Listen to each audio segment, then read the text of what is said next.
Les 7 erreurs financières que font les 25 à 35 ans et comment les éviter. Tu connais quelqu'un qui gagne bien sa vie, peut-être même mieux que toi. Mais à la fin du mois, il est à zéro, parfois dans le rouge. Et tu connais quelqu'un d'autre, salaire moyen, rien d'exceptionnel, mais lui, il arrive à épargner. Il construit, il avance. Est-ce que tu t'es déjà demandé pourquoi? La réponse que la plupart des gens donnent, c'est il doit avoir de l'aide ou de la chance ou une famille qui l'a soutenu. Non, la vraie réponse, c'est que personne ne lui a jamais appris cette chose précise sur l'argent. Et c'est cette chose, il les a découvertes à ses dépens dans la vingtaine et la trentaine pendant que les années passaient. Est-ce que toi aussi tu travailles dur, mais que tu as l'impression que l'argent file sans que tu comprennes vraiment où? Est-ce que tu te dis depuis un moment que tu vas mieux gérer, mais sans savoir exactement par où commencer? Si tu réponds oui à une de ces deux questions, cette vidéo est pour toi. Je vais être honnête avec toi dès maintenant. Cette vidéo ne va pas te rendre riche dès demain. Elle ne va pas doubler ton salaire, mais elle va te montrer exactement où ton argent disparaît et comment arrêter l'hémorragie. Mon nom c'est Josaphat Boba. Ici tu es sur la chaîne Ma Retraite Jeune et on apprend comment bien gérer son argent, investir, épargner en bourse et préparer sa retraite. Si ce sont des sujets qui t'intéressent, abonne-toi, installe-toi bien et on commence avec le sujet du jour. Avant de rentrer dans les 7 erreurs, je vais te poser une question. Est-ce que tu sais exactement combien tu as dépensé le mois dernier? Pas une estimation, pas à peu près, le chiffre exact. La plupart des gens ne le savent pas. Et ce n'est pas parce qu'ils sont irresponsables, c'est parce qu'on leur a appris à travailler, mais pas à gérer ce que le travail rapporte. J'appelle ça l'argent aveugle. Et c'est quand tu travailles dur, tu gagnes de l'argent, tu dépenses de l'argent, mais tu ne vois pas vraiment ce qui se passe. L'argent entre, l'argent sort. Et à la fin du mois, tu regardes ton compte avec une question dans la tête. Mais où est passé tout ça? Les 7 erreurs qu'on va voir aujourd'hui sont toutes des manifestations de l'argent aveugle.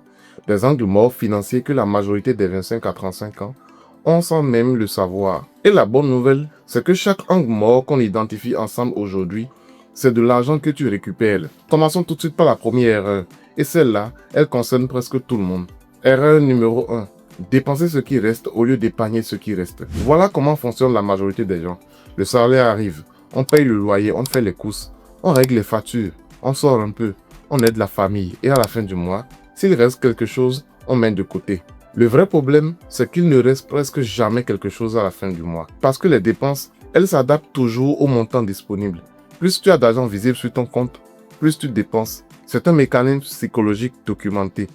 Les économistes comportementaux appellent ça l'expansion des dépenses. Ton niveau de vie monte automatiquement avec ton revenu disponible. Si tu ne mets pas de barrière, la correction est simple, pas facile, mais simple. Le jour de ta paye, avant de dépenser quoi que ce soit, tu mets de côté un montant fixe, pas ce qui reste, un montant décidé à l'avance. 10% de ton salaire si tu débutes, 20% si tu peux.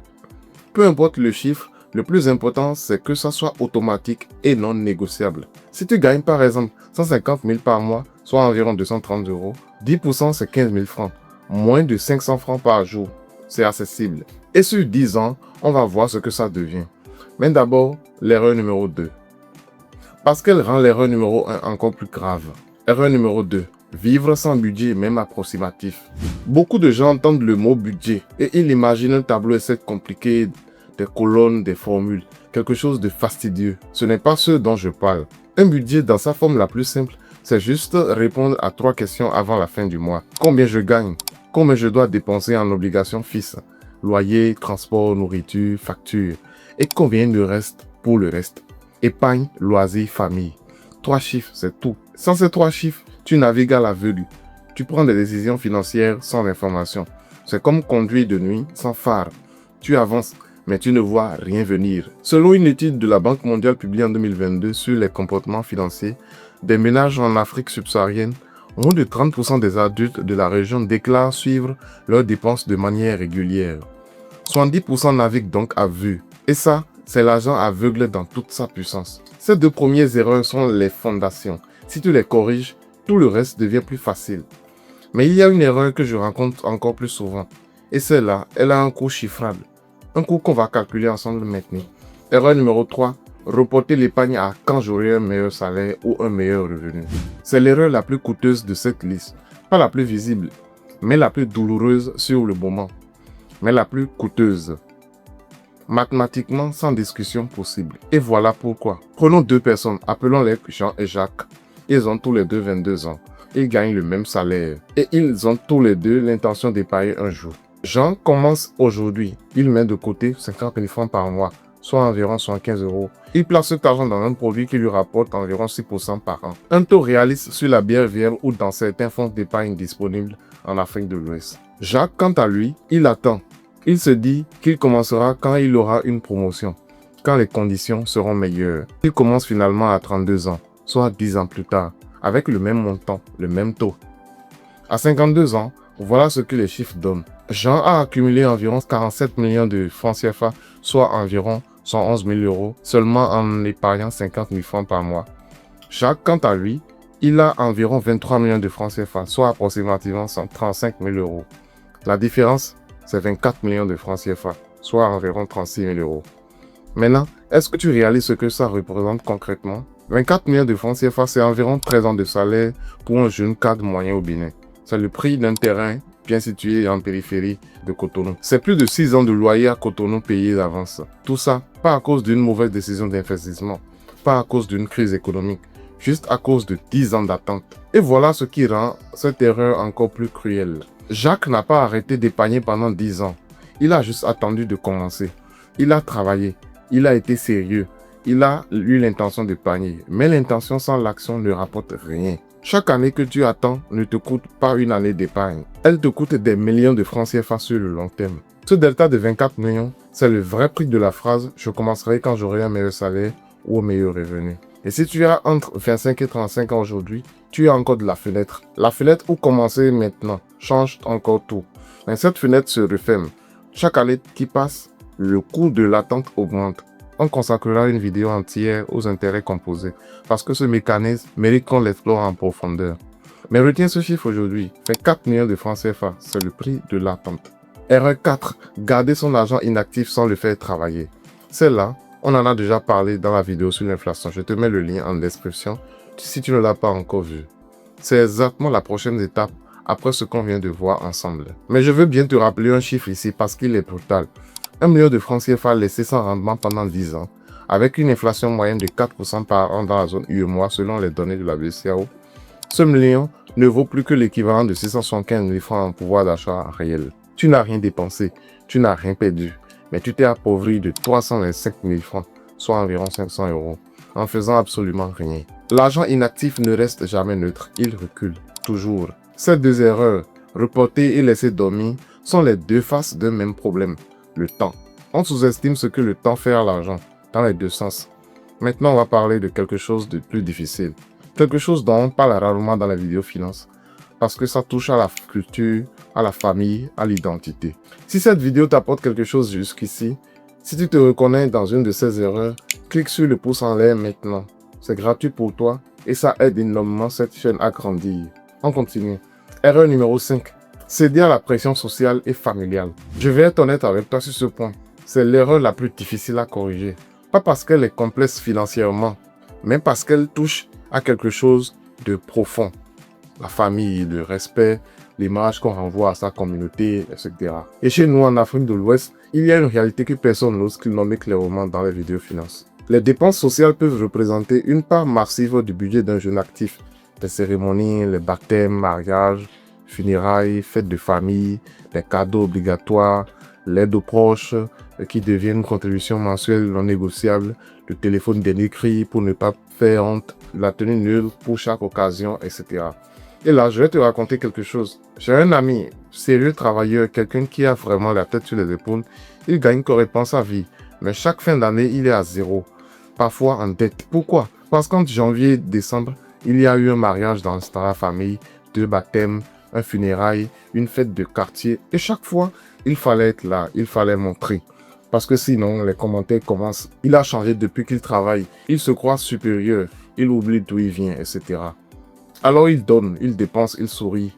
Et en janvier, il recommence l'année à zéro. Ce n'est pas un manque de volonté, c'est une pression réelle, concrète, quotidienne. Et elle a un coût financier que personne ne calcule jamais. Alors calculons-le ensemble. Une cérémonie tous les 2 mois à 25 000 francs de contribution moyenne, soit environ 38 euros. C'est à peu près 150 000 francs par an, soit environ 225 euros, soit 3 mois d'épargne potentielle à 50 000 francs par mois. 3 mois envolés sans qu'on ne s'en rende compte. La vraie question ici n'est pas est-ce que je participe? La question est est-ce que je sais combien ça me coûte réellement sur une année? Est-ce que j'ai décidé consciemment que ça valait ce prix? C'est la différence entre une dépense choisie et une dépense subie. Une dépense choisie, tu l'assumes. Une dépense subie, elle te consume, sans que tu la vois venir. C'est l'argent aveugle dans sa forme la plus sociale. Erreur numéro 6. Fuis les chiffres. Beaucoup de gens ont une relation inconfortable avec les chiffres de leur propre vie financière. Ils ne regardent pas leur relevé bancaire. Ils ne calculent pas leur taux d'endettement. Ils évitent de savoir exactement combien ils doivent. Parce que voir la réalité en face, c'est inconfortable. Mais voilà ce que j'ai appris. Un problème financier qu'on ne regarde pas ne disparaît pas, il grossit. Un crédit à 18% d'intérêt qu'on ne calcule pas reste à 18%. Une dette qu'on ignore continue de produire des intérêts. Un budget qu'on ne suit pas continue de fuir. Les chiffres ne sont pas tes ennemis. Ce sont des informations. Et une information qu'on a, c'est un problème qu'on peut résoudre. Prendre 15 minutes par semaine pour regarder ses comptes, c'est ce que j'appelle son bilan de l'argent aveugle. C'est l'un des actes les plus puissants qu'un jeune actif puisse poser pour sa santé financière. 15 minutes par semaine, c'est tout. Il nous reste une dernière erreur. Et celle-là, c'est peut-être la plus structurante de toutes. Erreur numéro 7. Ne jamais investir dans sa formation financière. On arrive à la dernière erreur. Et d'une certaine façon, c'est la mère de toutes les autres.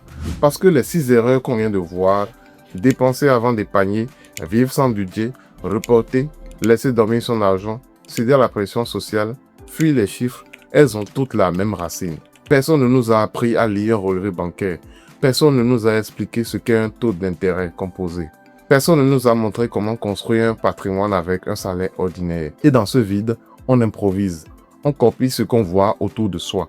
On reproduit les habitudes financières de nos parents, qui eux-mêmes n'ont jamais été formés. C'est l'argent aveugle qui se transmet de génération en génération. Alors, voilà ce que je te propose. Investir dans ta formation financière ne veut pas dire acheter des formations à 200 à 300 000 sur Internet. Ça veut dire lire, regarder des vidéos sérieuses, poser des questions, comprendre les mécanismes de base de l'économie et des finances avant de prendre des décisions importantes. Le retour sur investissement d'une heure passée à comprendre comment fonctionne l'inflation, les intérêts composés ou la bourse, c'est potentiellement des millions de francs CFA sur 20 ou 30 ans. Selon une étude de l'OCDE sur la littératie financière publiée en 2023, les personnes ayant un niveau élevé d'éducation financière épargnent en moyenne 3 fois de plus que celles qui ont un niveau faible à revenu égal.